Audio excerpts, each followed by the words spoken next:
Afternoon, good evening. Welcome to the presentation of the special issue of Rivista di Storia Economica, or the English version is Italian Review of Economic History, that is dedicated to the colonial legacy in South Asia, and this presentation will focus mainly on India.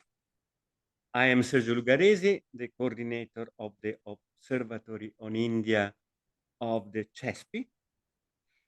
The event will follow this program. Carlo Ciccarelli of Tor Vergata and editor of the Rivista will introduce the special issue. Then we have two keynote speakers, Tirthankar Roy, who is a professor at London School of Economics and co-author of the article on development, policy, and legal persistence evidence from India, and also the editorial note of the Rivista, of the review. And then Nanik Nat of Utrecht University, who is author of the article on law and cooperative movement in India. After the two keynote speakers, we will have two distinguished discussants.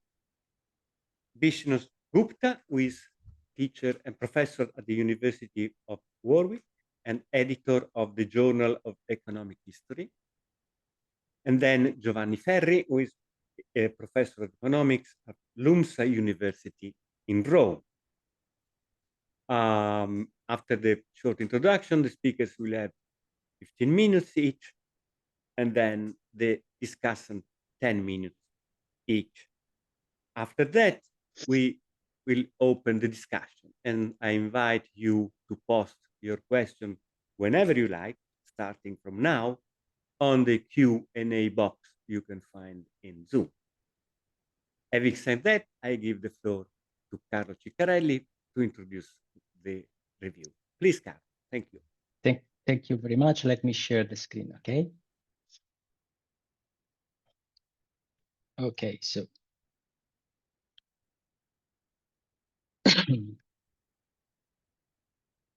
Have you seen my screen? Yes. Okay, so first of all, thank you to the CESPI for the organization of this meeting, and in particular to Daniele Frigeri and Sergio Lugaresi for this opportunity, and all the other participants here, so Tirthankar, Manik, Vishnu, and Giovanni that are with us, and all the people in the audience. So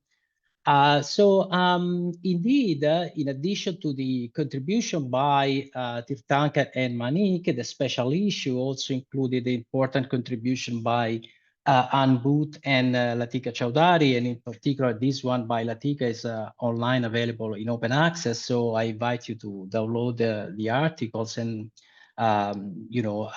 investigate even more about the content of this special issue. For us, it was really an important opportunity to widen the audience of the Rivista di Storia Economica. The Rivista of Storia Economica is the official journal of the ASE. ASE is the Italian Association of Economic History. So let me give you a brief history of this important journal, at least in our by Italian standard, and hopefully more and more at the international level. So the journal was founded in 1936 by Luigi Einaudi and is among the oldest journals in the field. As a term of comparison, the Economic History Review was founded in 1927 and the Journal of Economic History in 1941. And then a few years later, interrupted the publication. As you might remember or know, Luigi Einaudi became the governor of the Central Bank of Italy. And then after that, a few years later, the second president of the Italian Republic. So for a set of reasons, there was an interruption of the publication of the journal for a few decades. And then, luckily enough, Pierluigi Ciocca and Gianni Toniolo decided to launch a new series in 1984 of the journal, and they managed della Rivista for a few decades, actually. And during the 80s and the 90s, the Rivista published important contribution by international scholars like Nick Harley or Nicholas Krafts, just to mention a few, also Marcello De Cecco on the monetary side of the story, let's say. Well, then things changed rather radically in about 2010, when the university system in Italy underwent a major reforms, and so there was a clear incentive for renovation. And therefore, in 2015, the Associazione per la Storia Economica was founded, and the Rivista started to publish only articles in English, and to try to widen, the number of contributors at that international level. So it is only a few years ago, in 2021, that the Rivista was indexed in Scopus. And we also had, to stress even more the international side of the story, we added the subtitle Italian Review of Economic History. And very recently, the Rivista was also indexed by the Web of Science. So this is the old Rivista di Storia Economica, the one that was published since 1984. We celebrated the 40 years, and this is the new, front page of the Rivista that was, to communicate even formally this change of the journal. This is the current editorial board of the Rivista. There is Ciccarelli, Ahern, Cinirella, Missiai, and Basta. And then we have an international editorial board that support us in the managing of the Rivista. So, but things are still, there is still a lot of work to do. As you can see, the number of submissions that we receive is still, there is room for improvement, let's say. So we collect something like between 30 and 40 submissions per year, and we publish 3 times per year, overall 12 papers. And we are improving a little bit our performance, and we are rather happy that the quantitative indicators are increasing over time. And recently, we also established a prize to remember the recent pass away, sadly, of the founder, Gianni Toniolo. And we are on the social network. And let me stop here, because I see that times is about to end, okay? So I conclude by invite you all to consider seriously to publish and submit your contribution to the Rivista di Storia Economica. Thank you very much. Thank you, Carlo. Very interesting to know about the Rivista. A lot of people we know we were attached to. Certainly your suggestion will be picked up. Thank you again. So let's start the session, and the first speaker is Tirthankar Roy. So please, Professor Roy, the floor is yours. And Thank please, you very much. Participant, pause your question whenever you. Absolutely, yes. Thank you very much. Thank you, the organizers of this workshop, the HSP administration, and the journal editors, especially Carlo, for organizing this and for inviting me. In this special issue, I appear in 2 roles: as co-editor with Manik, and which talks a little bit more generally about colonial legacy and why that subject matters to economic historians, to people who are doing international politics, and also as a co-author of an article on legal persistence in India. Now, the second one is a little more technical. I'm happy to answer questions, but I see also that Manik is covering some of the general themes on law and economic change in his presentation. There are strong, close overlaps between his range of interest in law and our interest in law. So I'll concentrate on the larger question about colonial legacy in my 10 or 12 minutes. I think that also gives a context to why we thought this special issue enterprise gathering these papers together was so exciting. So what I want to talk more generally about is how economic history of modern South Asia is making an impact on history writing on Asia and Africa. As insiders in the field, we do not often realize the nature of the impact because our focus is too tied to a particular project, a particular set of questions, data set. We are solving problems. But in fact, the potential impact of what's happening now on the history of Asia and Africa, especially during the colonial era, is is actually quite big. And it addresses one of the central questions in modern history, which is how we should study the legacies of European colonial empires in Asia and Africa. The question comes from another question, which is what kind of states were these? Were they distinct kind of states from modern or pre-modern states? How were they distinct and how that distinctness matters to what happened afterward? These are very fundamental questions. These are analytical questions, historiographical questions. They build bridges with politics, with economics, with history. And I think economic historians are doing something along these lines, which is very significant. Now, if you observe, there are a lot of new studies, including the four that appeared in this issue, which look at particular aspects of colonialism and its impact. The contributors and, of course, Bishnupriya, one of the panelists in her recent book, have touched on colonialism and its legacies. This is what is leading up to, and if you observe the main journals, you'll see many more articles appearing now than before on Asia and Africa in the colonial times. And all of this is kind of leading towards building an answer to this question about what kind of states we are dealing with here. What is an empire, a modern empire? Now, this question was quite central to historical research on Asia and Africa, not so much in economic history, but in history in general, until about 20 years ago.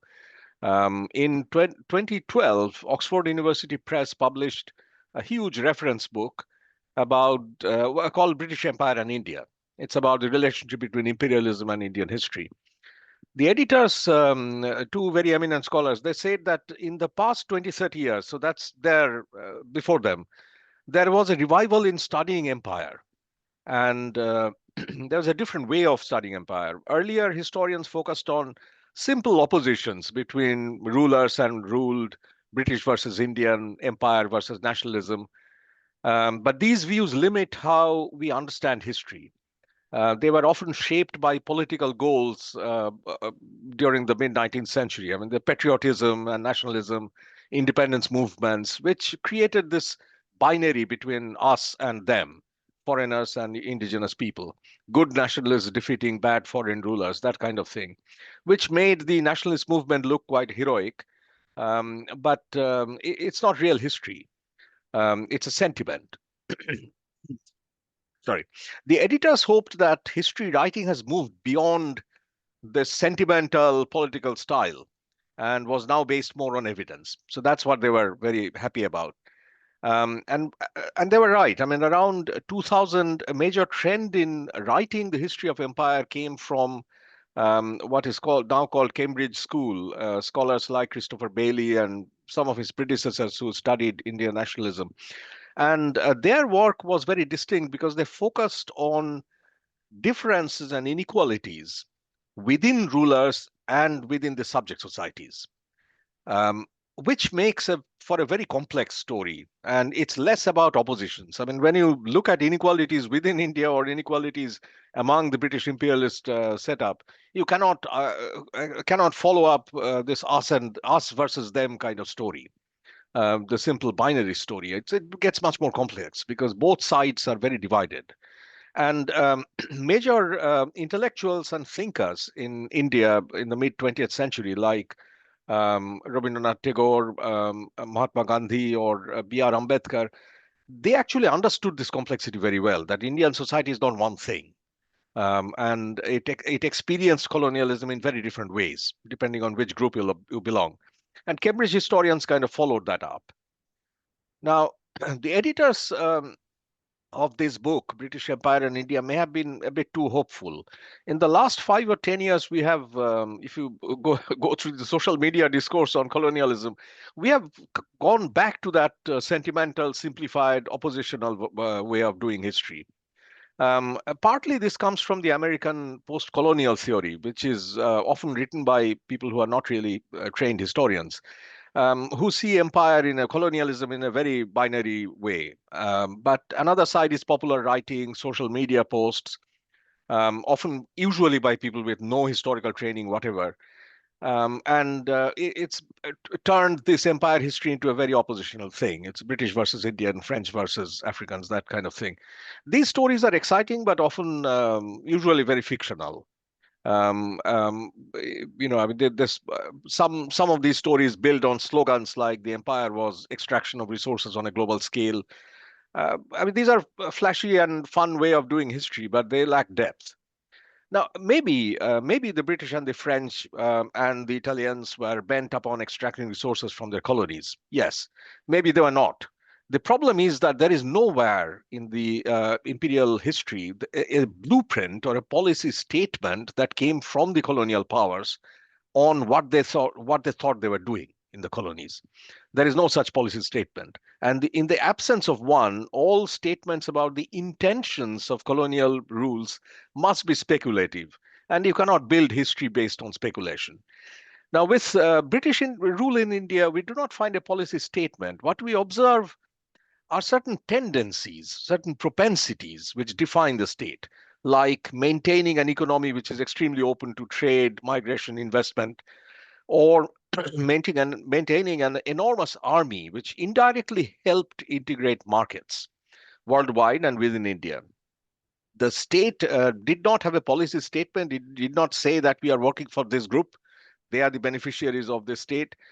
And therefore, you cannot really try to identify the state with a single group. You have to find out who the gainers are and who the losers are. The army created gainers and losers. And during the 1857 Indian Mutiny, you see who the losers were and what they thought of the state.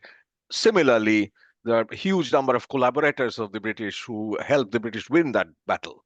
And you can see who the gainers were. Openness similarly created gainers and losers.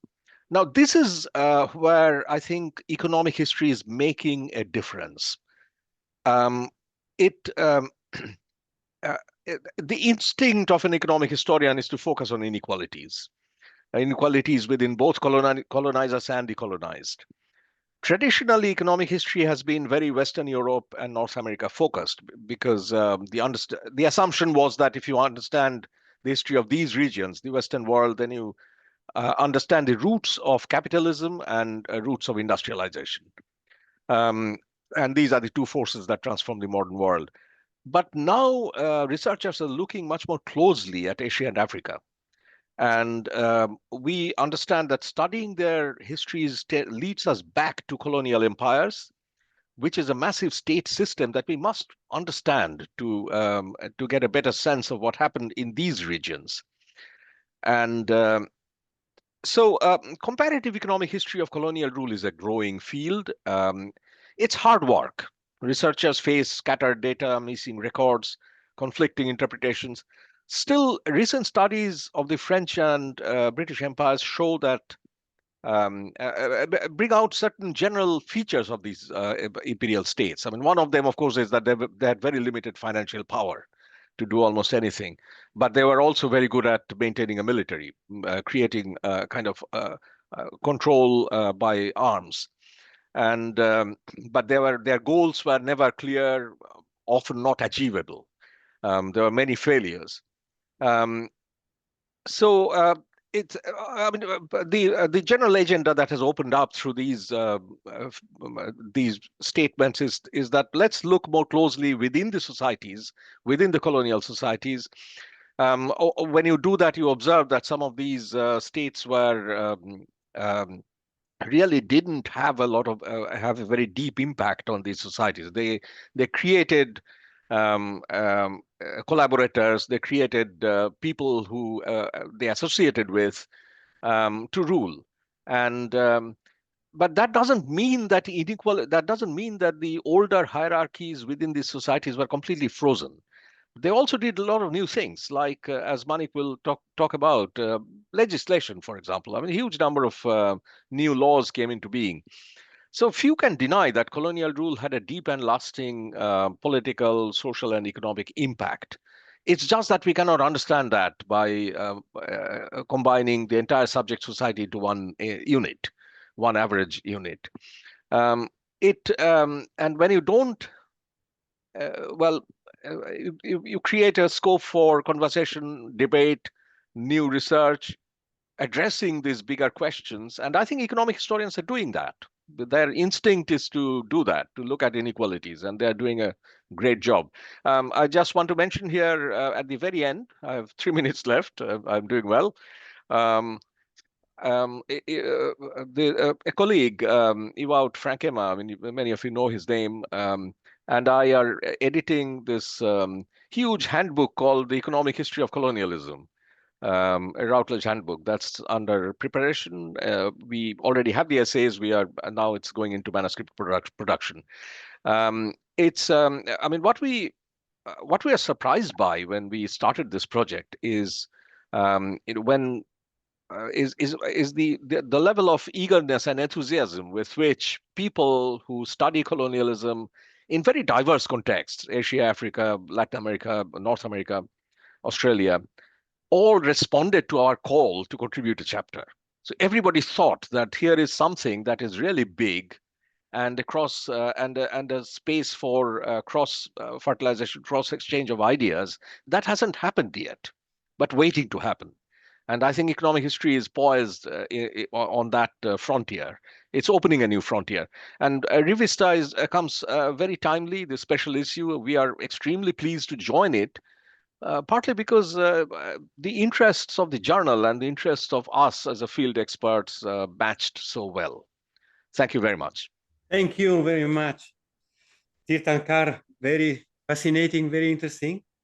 Now I give the floor to Manik Nath, who I don't know if I mentioned is also co-author of the editorial note together with Tirthankar.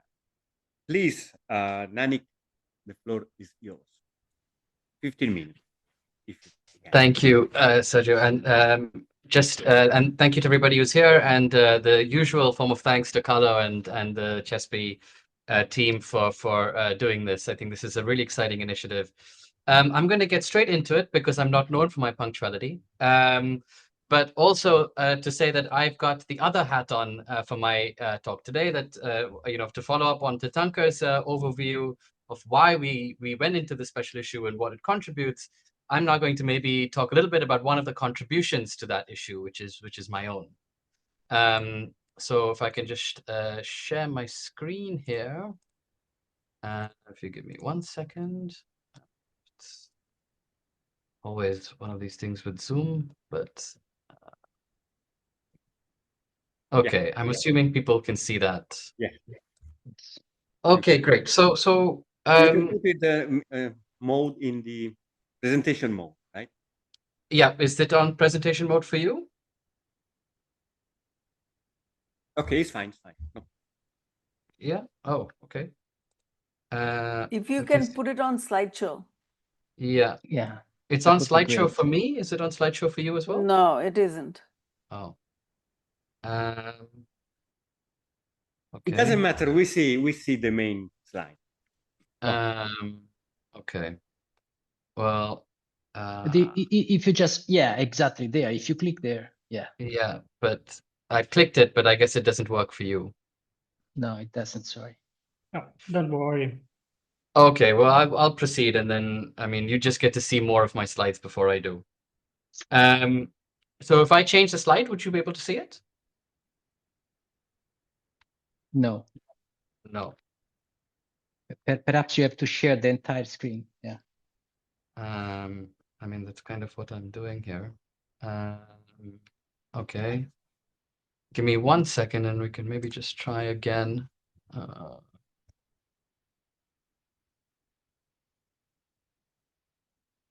So this is the basic screen. And can you see this one now?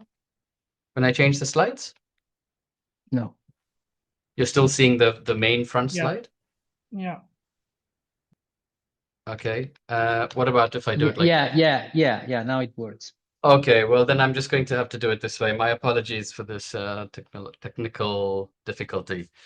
Anyway, so my talk today is really about one particular type of institution which emerged in colonial India and has since become one of the largest institutions, rural institutions at least, in India, and possibly puts India on the map for how we think about it, which is the cooperative.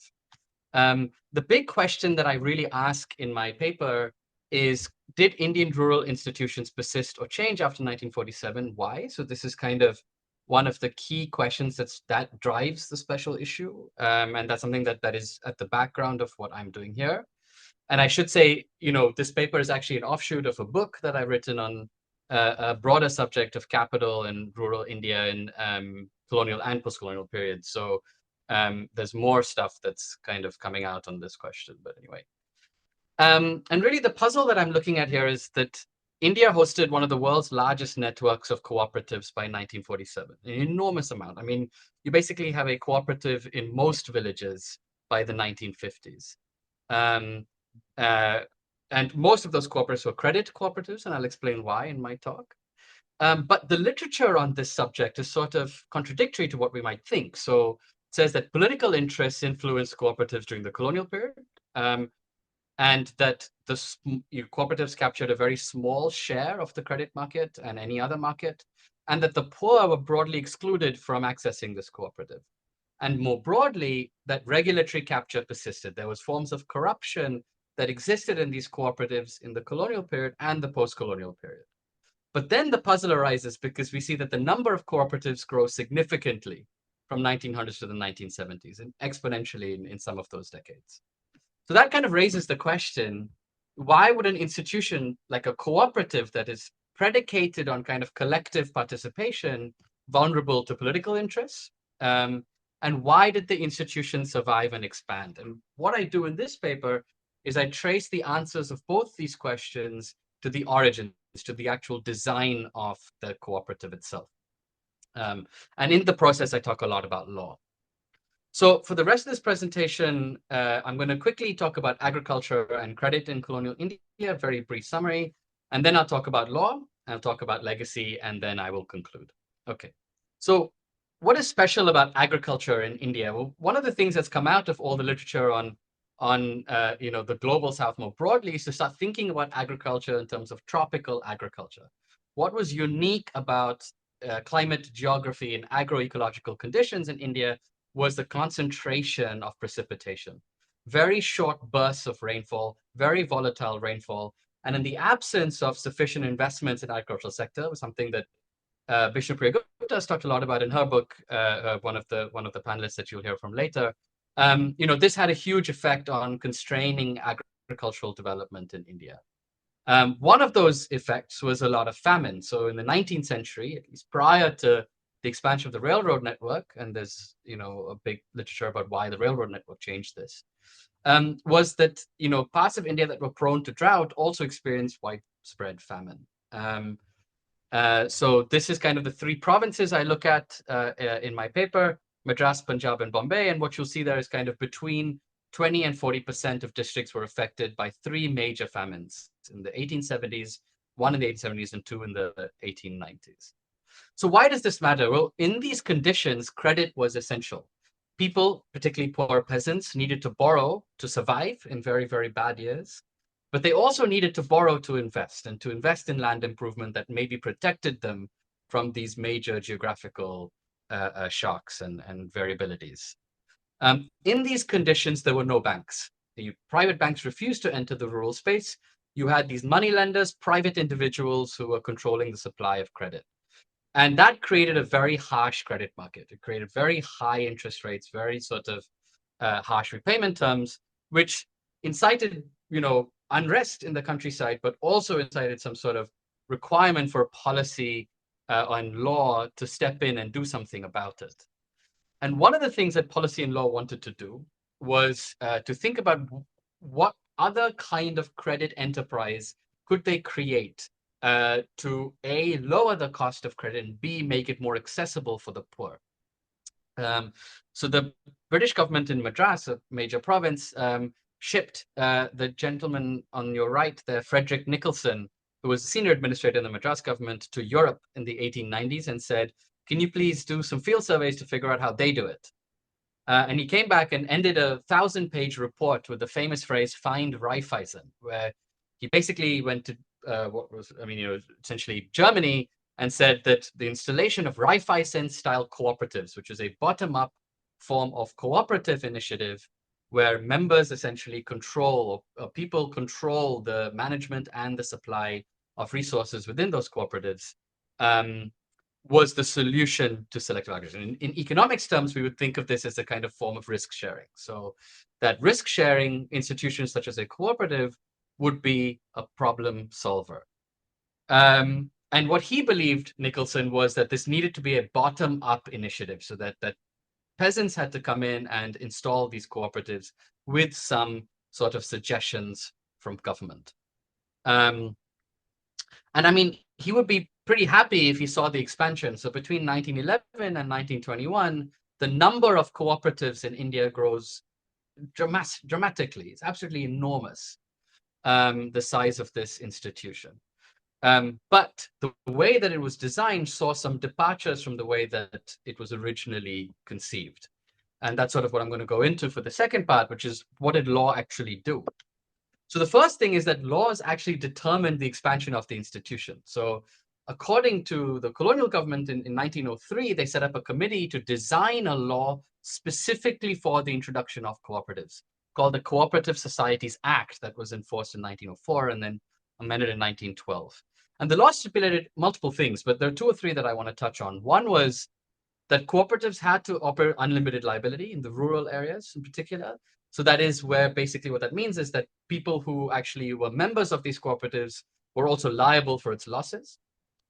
But they were then considering, what do we do about how to install this institution? And there they said that the government had to play a much stronger role. So they said that the cooperative could not be formed without legal authorization, which was from the registrar's office. The registrar was the head of the cooperative department in each of these different Indian provinces.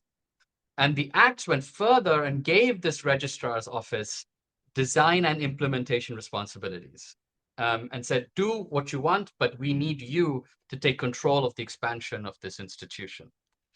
And here are some quotes from some of the registrars from these provinces that I look at. And, so one of the basic assumptions underlying these quotes is, we can't assume that this institution will spread organically. The state has to play a role. So, members are flocked to be fed. Indians are children that are expected to be told what to do. Government must protect members until they learn and think for themselves. Indians are mischief bent and would swallow money unless disciplined. I mean, a lot of this is sourced in a misunderstanding of the countryside, but also a sort of assumption about how the state needs to control the expansion of this to prevent broadly some form of kind of rent seeking from groups of farmers. What ends up happening is you see the government penetrating across this institution. So, these are just three sort of pillars I talk about: registration, regulation, and management. And, government basically had control over where the cooperatives went, who the managers were, who the members, and verifying the members who joined. They also audited cooperatives and liquidated them if they felt that they weren't performing. The managers, who were often politically connected, were also verified borrowers. They also set the terms that were kind of contractually between the cooperative and the members, and they also set the terms for disputes and arbitration. There's much more about all of this in the paper, and I won't bore you with it now, but the idea is basically to show you how kind of penetrative the government was in this institution. The other thing that the government did was they started to financially contribute to this institution. From the 1910s, you start to see the colonial government, provincial governments, pour in money to the cooperative structure in India that eventually went out as loans to the borrowers. There was some variation between the provinces, and that's something I'm going to talk a little bit about. In Madras and Punjab, you see a lot more selectivity, a lot more kind of emphasis on the political capital of prospective managers, on where the cooperatives are going.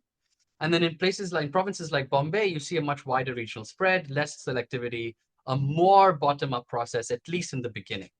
And that also translates to kind of variation in the size of these financial contributions from the government. So I'll give you a table just quickly to show you kind of a snapshot of what the kind of thing I do in the paper. But this is basically kind of at the province level, the kind of ratio of funds that are coming in from externally, that is from the government, to these cooperatives, and the kind of performance of the cooperative. So how many of those loans are being defaulted on, and what's the ratio of those defaults to the savings that were actually accumulated by members.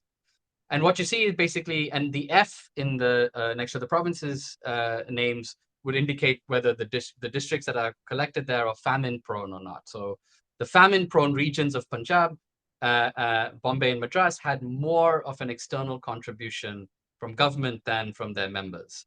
But within that, Punjab and Madras, based on what I've also said, attracted a lot more of government intervention than Madras did. But what we also see is that where there was this higher government intervention, those cooperatives performed worse. So where there was more members having a say in the cooperative through their financial contributions, the cooperative actually reported lower defaults and functioned a lot better. So in the paper, I then sort of asked, well, why did these cooperatives default a lot when the government was intervening? Was it just because the cooperative didn't care and they accumulated all this money and they decided to lend it out to whoever they wanted? Or was it because, you know, they were sort of mismanaged? And the answer is actually that they were highly mismanaged. So if you actually look at who these cooperatives were lending to, they were often the very, very wealthy. They were not the poorer. So it's not as if you have the very poor who are borrowing and then defaulting and the cooperative is making losses. These are people who could maybe repay these loans, but did not. And there were reports at the time also of the government's reporting a lot of mismanagement at this cooperative level, partly because of kind of essentially political capture. So what sort of legacy did this institution leave? One is that a lot of those assumptions that I talked about actually persisted in the 1950s and 1960s as part of kind of India's sort of getting into its quasi-socialist regime. The government acted on a kind of assumption that it needed to pour more intervention and more capital into this institution. It believed that actually the British colonial government was more laissez-faire in its approach to cooperatives, and actually the new government needed to be a lot more interventionist. So it took the model and essentially strengthened it in a way. A lot of the expansion in the cooperatives in the 60s and 70s came from essentially public money, this is taxpayer money. And a lot of that public funding brought a much stronger political management of the cooperatives. So the cycle here is meant to kind of illustrate that what you basically have is this situation of large government, regulatory capture, and then low private. So, and that continues. So when you have low private, you have large government, and regulatory capture is the kind of unintended consequence. So the members themselves then crowded these cooperatives in the hope that they might borrow or that they might earn some political capital. And that kind of becomes entrenched by the 60s and 70s. So just to show you kind of how I show this in the paper, these are the Indian states on the left, and the number of cooperatives, as you can see here, enormous, 15,000 in Andhra Pradesh, 20,000 in Maharashtra. You know, it's basically every single village will have a cooperative by 1965. And the ratio of deposits, that is the member contributions to these loans that they were issuing, was very, very, very small, less than 10% everywhere. But the defaults were very, very high. These were not performing cooperatives.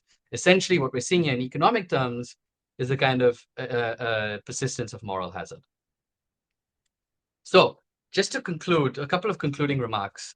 By design, the installation of this cooperative was a welfare initiative, but it had unintended results.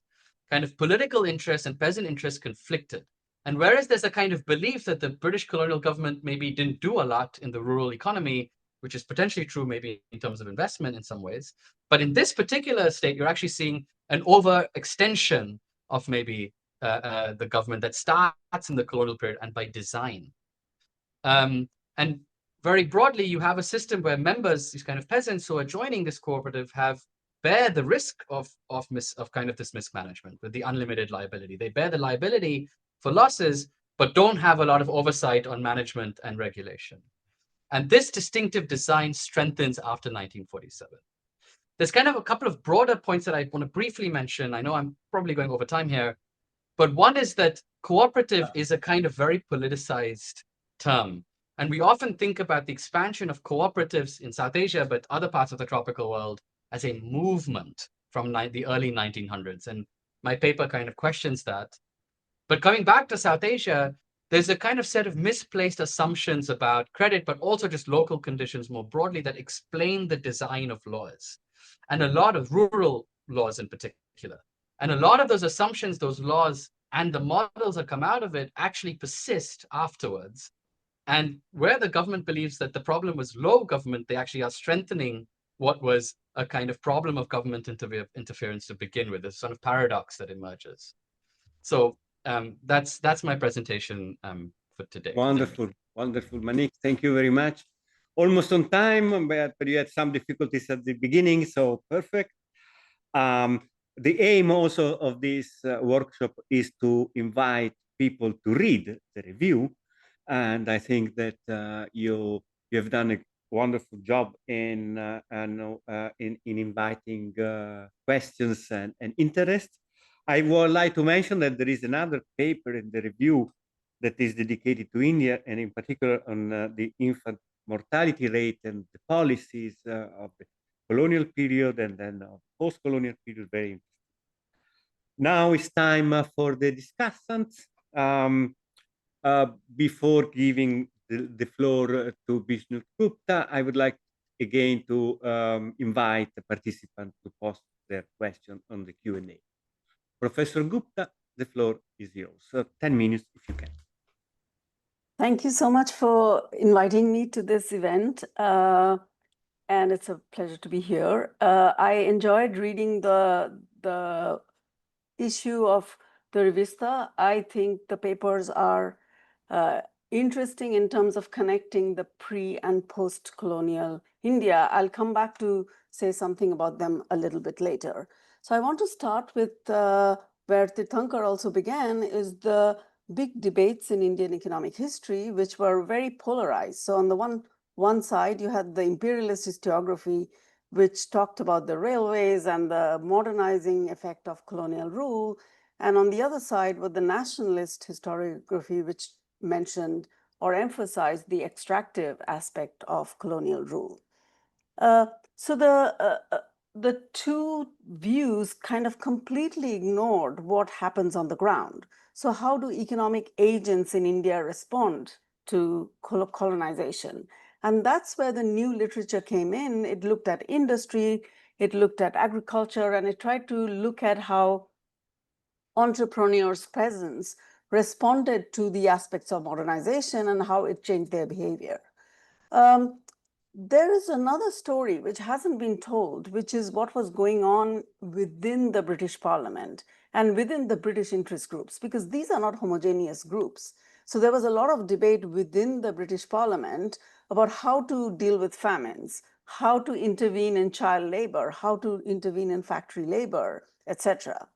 There was also debate between Lancashire and the British government in India and the British government in London about what sort of interventions the Indian government should do to protect Indian industry after the First World War. So the story is much more complex than what has been, what the big discussion on colonization started with. A second development that kind of happened later on is the Great Divergence debate. And that debate brought into focus what happened in India and China and many other parts of the world with reference to the European countries. And this is where I also have some contribution. So we looked at India in particular and built this series on when did the divergence began. But as a part of this discussion emerged a broader question. And that was, how did India change with independence? So this is looking at long-run trends in GDP per capita, agricultural productivity, industrial production, sectoral changes before independence and after independence. And this literature has yielded some very broad patterns, showing that there was a lot of stagnation in GDP growth, the stagnation in agriculture in particular, before independence, and then growth afterwards.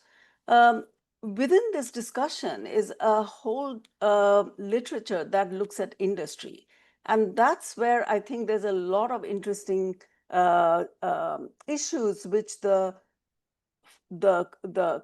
kind of polarized literature never addressed. And this is how important the Indian entrepreneurs were in terms of their own initiatives. So the Indian cotton textile industry was developed almost entirely with Indian capital. And it's not just that, this group was important enough to have a big share of the top concentration of income. So the Indian industries as a group were not really exploited. They had their voice, they lobbied the parliament, they got their gains over during the colonial period and certainly afterwards. So I see the issue of the Rivista in this context of pre and post independence. And I see it as looking at very different aspects from what the macro literature has looked at. So there are three aspects to me. One is health, and that is definitely an important component of living standards. And Latika Chaudhary's paper on health does show how life expectancy stagnated in the colonial period and what are the interventions that made it improve afterwards. And I invite you to read this chapter, of course, the other chapters too, but in particular, those interested in health, because you see how literacy can have a huge impact on improving life expectancy even before income starts to grow very fast. So I like this issue because it addresses questions which were not addressed in the earlier debates. The changes in, so let me talk about, say a little bit about Manik's work, which is looking at credit in colonial India and cooperatives in particular. Manik's work is broader than cooperatives, but that's an important kind of development pre and post independence. Before independence, the credit institutions were very weak. And that began to change after independence with government intervention. So that's another aspect which is understudied and therefore has kind of, an important significance. I want to in particular mention the legal aspect. And I think this is where you see not just what happened before and after, but you see a lot of persistence. And the persistence is not surprising, because if we can think of any particular institution which has long-lasting effects, so Asimoglu, Johnson, and Robinson, law is one such institution. It doesn't change quickly, it doesn't change dramatically, and there are effects that persist over time. So I find this chapter extremely useful in bringing to focus what happened in terms of legal institutions before and after independence. So in that light, I also want to say something about persistence studies, which is, a love-hate relationship with economic history here. Some people like it, some people hate it. Where I would be on the side of I like it is to say that colonial data is not perfect. Colonial data is not, data on India or any other colonies is not at all similar to the European data. So it's almost impossible to ask the same questions. So if we want to look at the long-term effect of historical institutions, it is a relevant methodology to ask, how did it persist? Where did it persist? I mean, I wouldn't just have a regression which regresses X on Y, but think of what makes that connection work. And I think in that sense, the paper on law offers a very nice story about persistence of some institutions over time, which can then have an important effect on the economy. So I think there is scope for a lot of work on India, given that India has better data than many other colonial countries. Many of us have been using the colonial censuses to look at very focused questions. So one of the questions I asked in a paper with James Fenske and Song Wan is that, how did the influenza pandemic affect female labor force participation? So these are narrow questions, but the data is such that you can ask those questions and answer and try to answer them. Another set of questions are, what about medical facilities in colonial India? And there's a very nice paper forthcoming in the Journal of Economic History, which looks at exactly this question that, where were the medical facilities? What type of medical facilities existed? And so the census data is very valuable, not just to look at persistence, but also to look at descriptive patterns in colonial India and afterward. I think I have 1 minute to go. I want to applaud Carlo in particular for putting the initiative together, and the editors. I also want to say one last thing on the comparative paper on Sri Lanka. This is a comparison which looks super interesting to me. And Anne Booth's chapter actually compares it more with the smaller economies in Asia rather than India and Sri Lanka overall. And I think that is a area of future research. Why was Sri Lanka doing better than India in the colonial period? Is it because it was just a small country? Is it because it was an export-oriented country? Or is it because there was something else that was going on? And I think that might be another interesting avenue to look at comparison across Asian economies. So let me stop there and hand over the floor to the next discussant. Thank you. Thank you very much, Vishnu. Very on time, very broad coverage of the papers. Very interesting questions. Thank you so much.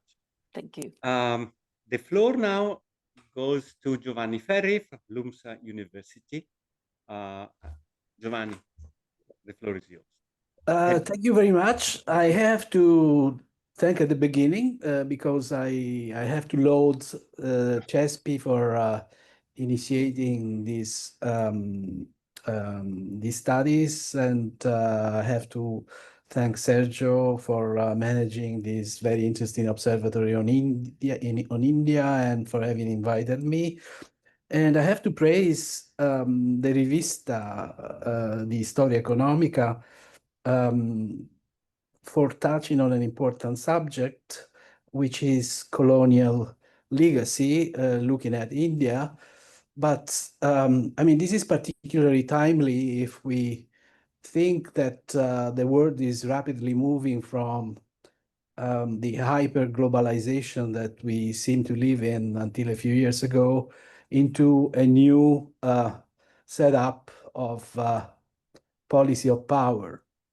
And new forms of colonialism could be around the corner. Certainly this time around, India is not to be the succumbent. It will be, if anything, a main player. But we don't have the crystal ball to look at the future. And the final notation before I venture into commenting the papers is that I'm also proud to have been a contributor to Rivista in 1993. I was asked by Gianni Toniolo and Pierluigi Ciocca to write a paper on the Great Depression in Italy. Okay. Unfortunately, I will also focus on Manik's paper because that is my expertise. I have looked at the other papers, but I don't have much to add to them. And I think this paper is very good. And of course, we are commenting the paper that is already published. So we are, in a sense, maybe contributing to the future research of Manik and his co-authors. Well, let me start with some keywords that I would like to be in the paper, but some of them are not there. common law versus civil law, peer monitoring, one head, one vote. Now, these are keywords that are at the core of the success of the Raiffeisen cooperative movement. And yet, Manik is not probably touching on them because they were underplayed. They were not considered so much in the application of the Raiffeisen model to Indian credit cooperatives. To be sure, Frederick Nicholson was instead, according to the recount of Manik, well aware that in order to have the credit cooperative model of the Raiffeisen type working, you would need to have a bottom-up approach rather than a top-down approach. And so the other questions are you talk about unlimited liability, which was also part of the Raiffeisen model, because unlimited liability forces a peer monitoring among contributors, among members, much stronger than under limited liability. But I think that could be developed a little more than you did with the current version of this paper. At the end of the story, I think the big question which goes partly unanswered by your paper is why? What explains the reversal from a bottom-up to a top-down model? Why was it done? Was it because of lack of understanding of how the dynamics, the inner dynamics of that model work? Or was it deliberate in the sense that there might be some trade-offs? So I venture into making two possible hypotheses. One is refers to the literature on the varieties of capitalism. And certainly, once you try to import an institution like the Raiffeisen Bank, cooperative banks, from continental forms of capitalism, like Germany, to an Anglo-Saxon form of capitalism, you may face a cultural clash. You may face a problem with the mind frame. I would like you to discuss this in future studies if you will have the will. And this could be the noble, if you wish, and unintended explanation of reversing the bottom-up into the top-down. The other explanation, possible explanation that came to my mind is that by building these new institutions, the credit cooperatives, maybe the representatives of the British Empire who were ruling India had also in the back of their mind what would be the feedback effect in terms of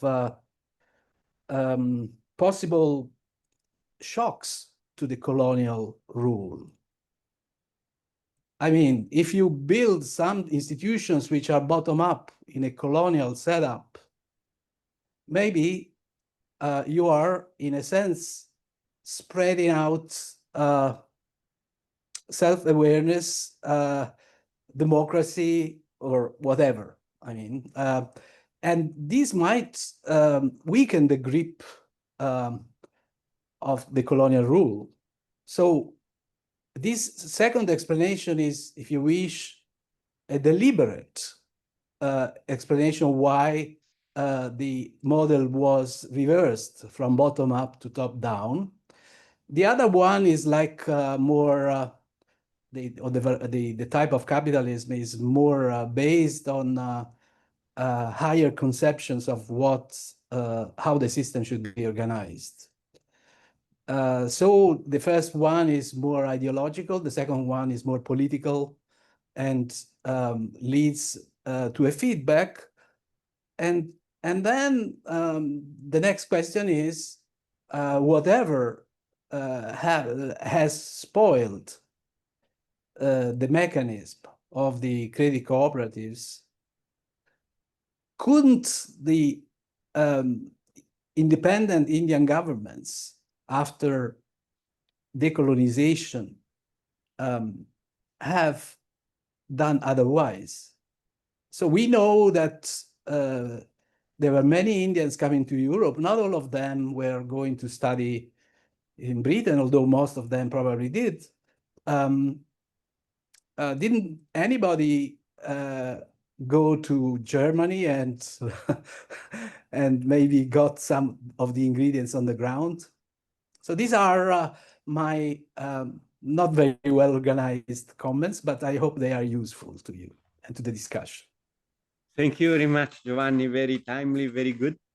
I like your questions and your comparison. Before giving the floor again to the two keynote speakers, so they can answer the question and the suggestions, I would like to bring also your attention to the Q&A. There are already 3 questions posted. I read them. One is for Manik. Can you comment on how the regional differences in credit institutions in colonial India may be affecting regional inequality today? And then another question from Anna Misaya. Question for Manik again: was the colonial government intervening in less successful cooperatives, making it look like the intervention was detrimental? And then from Pasquale Scaramuzzino, who is a member of our steering committee, thanks to the speaker, the question is to Professor Roy. He mentioned that we cannot know the motivation of the colonizing powers because they would never brought down a clear policy statement to explain their intention. But would it not be a little disingenuous to expect that they would explicitly state that their aim was to exploit the colonies? If this indeed was their intentions, cannot we look at their actual decision and try and infer their motives from that, as we usually do in economics? And the other thing I would like to do before giving the floor is also asking Carlo, who is not only the introducer, I mean, is an expert historian and editor of the review, the Rivista, if he has any comment or suggestion to raise at this point. Carlo? Yeah, yes, thank you very much. Well, let me thank once again all the speakers so far for the also nice work that they had with respect to the Rivista. I do have a question. It's about how important was in the new approach to the that we heard so far, the discovery or the new investigation of historical data sets. So how important is for the new approach that we heard so far, the technical innovation, let's say the digital innovation that we are facing in the last few years in using new sources that were not considered in the recent past. Thank you, Carlo, and please intervene in the discussion as well if you like. So, Tirthankar, maybe you want to start? Sure, yes. Well, thank you for the question. I think that's an excellent point. The problem here is how we do history. I mean, as historians, what we are expected to do, I mean, we process evidence. There is nothing else here. And if you don't have an evidence for anything, then better not talk about it. I mean, you can infer what's going on, but I mean, if it is a question of intention of somebody who doesn't actually write down the intention, then there is very little you can do about it. As Vishnu said, I mean, much of this this idea about what the colonial powers were trying to do was in fact hugely contested within the colonial powers themselves. What you see as in the British Empire are certain constants, like the army, an enormous army, and there never was any compromise about the size of the army and what it was there for. And then there's an open economy. I mean, that's not something that the state actually manages. The state lets it happen by low tariffs and stepping back. In almost everything else, whether it's wherever the state is actually involved as an active agent, whether that's famine relief or, as we heard, cooperatives or education, healthcare, the policies were not really driven by a very clear pattern or a clear plan. Very much depended on the local agents like provinces, districts, local officers. There's considerable decentralization in terms of the officer's own agency. And I think Manik will probably confirm that. I mean, the implementation of the cooperative plan was very much a localized thing. Credit laws were a provincial thing. So there was a lot of policy making was quite significantly decentralized, where the state was an active agent, and where it was not, well, I mean, we can speculate about the intentions, but there is nothing that we can prove there. Can I just say a very quick word on the data question? I think Carlos' point is a very interesting one, and probably all of us will have a take on it. I think I'll really hand over this question to Vishnu, because she's much more on the frontiers of using new types of data set. I think for me, and where this my initial presentation came from, is that, I mean, why we study the history of Asia and Africa in the colonial times? I mean, we know that the economic historians once used to think that if you want to study capitalism, then study Western Europe. So that's how the field really came into being. But why study Asia and Africa? I think the real question is that when you try to understand what is a state and what it does, you need to bring in the imperial state as one of the examples. Otherwise, you don't really understand what's going on anywhere, what a state really means. And that particular problem is not very easily amenable to big data. It's a different kind. It requires different kinds of methods. So in some way, we progress parallelly with use of data and with use of qualitative, more judgment-based history. Thank you. Thank you. Thank you very much. Yeah, Carlo, you want to say something? No. I was listening to Tirthankar, and immediately comes into my mind the book by Marcello De Cecco, Money and Empire, which is about, exactly this point.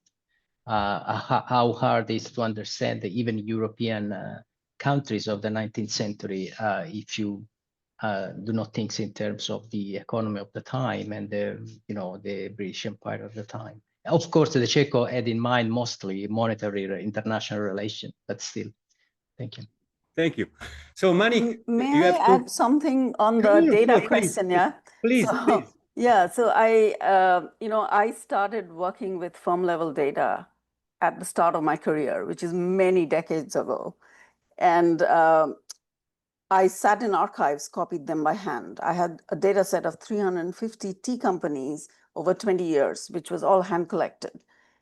Now we do it, we take a camera, we take pictures, and then we try to use some kind of OCR type tools to translate them into Excel files. So the process has changed.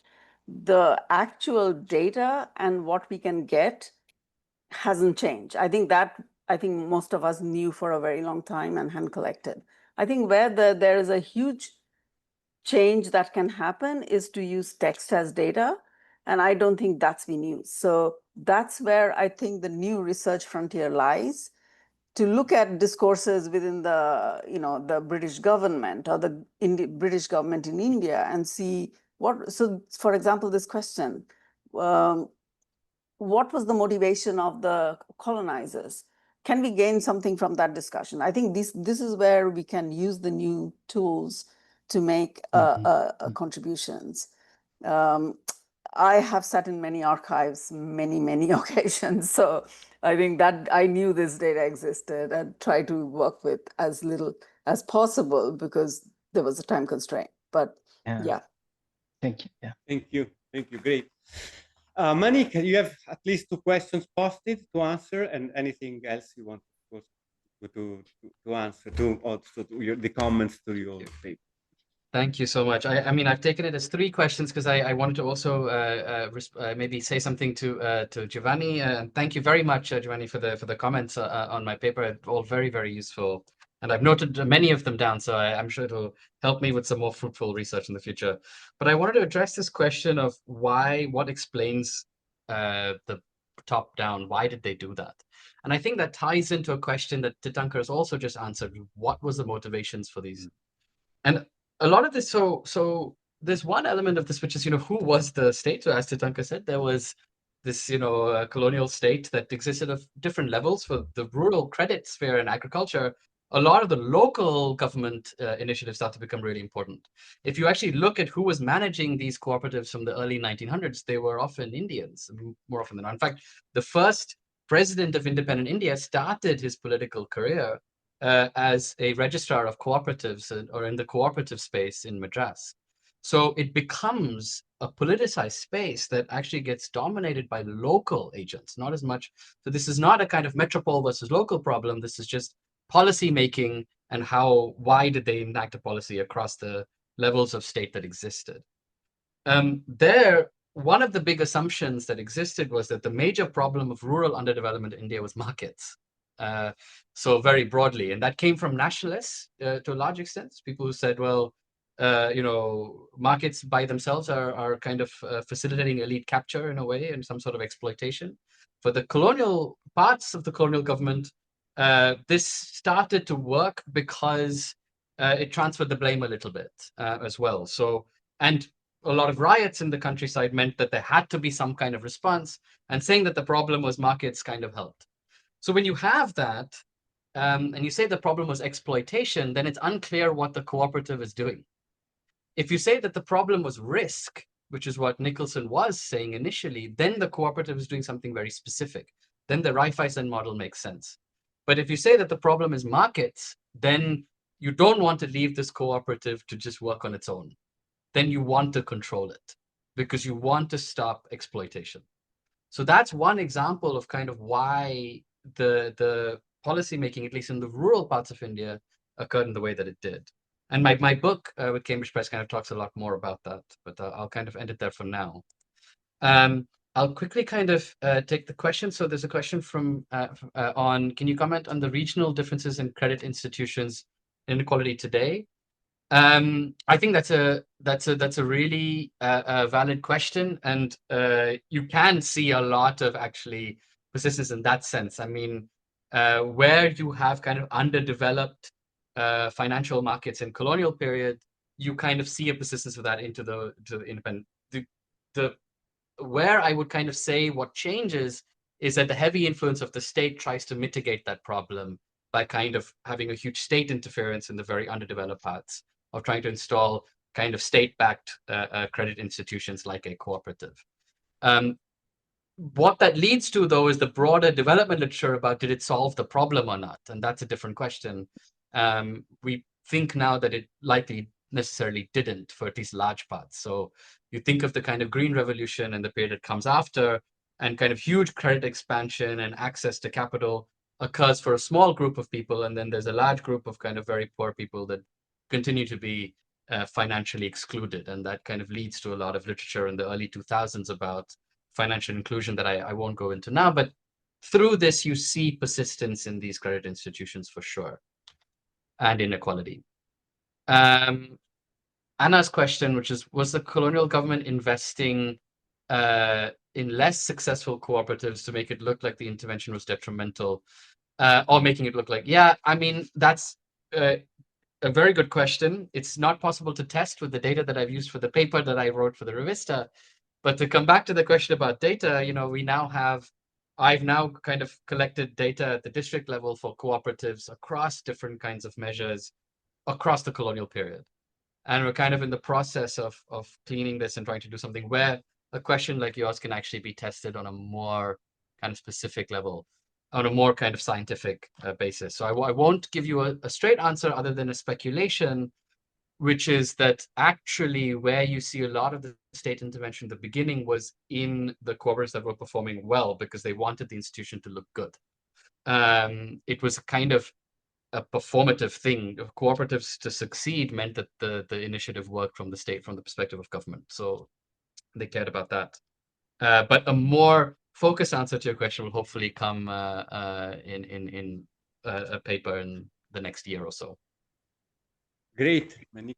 Thank you. Now I would like to turn back to the discussants to see if they have any further comments on the discussion, on the question posed, and in particular, there is a question posted for Vishnu as someone who intends to work with quantitative colonial data. What are some explicit biases one should be aware of? So Vishnu, the floor is yours. Thank you. I think the census data is quite reliable. There are cross-checks that one can do. So, for example, if you suddenly see a sex ratio, which is really in favor of men, you ask the question, what is going on? Is it a temporary migration? So the census enumerators captured that. So I think there are, so, you know, you need to do these checks quite thoroughly. Otherwise, I think the census data is more or less reliable. You can check across the censuses. When you come to agricultural statistics, I think there is much more, it's more problematic. You need to really, there are lots of missing observations. There are lots of, so that is a data set you need to cross-check over the years to see what the patterns are. The industrial data is quite reliable. Where there is a problem is often when you're trying to match names, the British enumerator will spell the names in different ways over different years. So you need to figure out what, you know, whether this is the same person or a different person, or is it the same firm or a different firm. Things go in and out of over time. So you need to see whether they may be missing the next year, but they appear 5 years later. And then you have to assume that the firm actually did not disappear. So there are that kind of things, but you can always cross-check, cross-validate in the data what is accurate or not. Yeah, I think that's all I have to say, actually. Thank you very much. Thank you. Giovanni, you want to answer or make further comments on the discussion and the questions? I mean, I don't have much to add, but looking at one of the attempts that has been made in this issue, and hearing the discussion and the presentations, I suspect that there will be a lot to learn from how the separation of India from Pakistan, from Bangladesh, and from the whole British colony can help us understand something about what goes on. And I find this appealing because clearly this was a common rule, but with different underpinnings. Wonderful. We are getting close to the end. So now I would like to ask, you know, the last 20-second messages of the two keynote speakers, and then Carlo. So, Tintarkar, you want to start? Yes, of course. I think I'll just take up the point that was just made because it's a very significant point about colonial legacy. What happened in the South Asian nations in general, not just India. But I mean, we of course have a paper on Sri Lanka here, but the question is a much bigger one. India Pakistan and Bangladesh, which share the mainland South Asia, they actually charted very different course of economic change after 1947 when they became independent, and Bangladesh emerged as a separate country in 1971. But the experiences after that was much more dissimilar than it was in the colonial times. And I think that's part of the colonial legacy. I mean, what's going on here? Is it regional differences? Is it political differences? And politics, of course, plays a huge role in shaping the developmental experiences that came in the late 20th century. So it's a very significant, it's a central part of understanding colonial legacy in South Asia that we haven't talked about. Thank you. I noticed that there is another question for Vishnu posted from Roberto Ganao. He would like to know your opinion on the institutional persistence and the comparison between the experience in European countries, you mentioned Roman Empire and so on, and the experience in the colonial countries. Roberto, thank you for that question. I actually don't have a very good answer. I think for colonial countries, the reason of why persistence has become an important tool of analysis is that you see big regional differences which are correlated with regional differences during colonial rule, and people try to ask that question, that why are regions that were unequal during colonization still unequal? And I think the European story is somewhat different, but there is, I think you do have, like, where there are trading institutions, there were trading institutions, are those regions more developed? There are papers which look at conflict between different groups, so the Jews and the Catholics, and whether that persists over time. I think these are the types of questions people have asked in the European context. And I think those are nice questions to ask, particularly where the trading networks were strong. How do these regions, are they differ systematically over time with the regions where the trading networks were not strong? So I think there is some scope there. Thank you. Thank you so much. Sorry for having missed this question. So I would like to go back to the last 20 seconds statements. Manik. No, I don't have a lot to add. I think a lot has been said. Just to say that hopefully this is going to invite further people to also come to researching the economic history of South Asia, and to help us along this path of looking at some of these big questions. So thanks a lot for the comments and the questions. Yeah. Thank you, Manik. Carlo, would you like to say something? No, I have little to add. Just once again, thank you to Manik and Titanka for guest editing in a super nice way this issue of the Rivista, and to Vishnu for being with us, and Giovanni. And you said at the very beginning that this meeting has been recorded. So I hope that you will send us the link somehow, so that we can share this, also with the member of the Presentazione di Storia Economica. Thank you very much again. Yeah. Thank you, Carlo. It was a wonderful workshop. I enjoyed it a lot. I would like to thank you all for speaking, discussing, posting questions, and participating. Very lively, very interesting. It was an honor to host the Rivista. I hope you can also follow up the observatory on India on the social media, visit the website, subscribe to the CESPI newsletter, because we have a lot of initiatives like this one in the future. The next one will be the presentation of the book of A History of India by Michel Guglielmo Torri. It will happen on October 7 in Rome, and the book will be discussed by many experts coming from very different fields, and we'll try to elaborate, reflect on why there is increasing interest in India. There has been always, and how the interest on India is developing. Thank you again, and see you soon, I hope. Thank Bye-bye. you. Thank you for Thank you having very you. much. Bye. Thank you very much. Bye. Really Thank you enjoyed very it. much. Thank Bye-bye. you. Bye. Bye.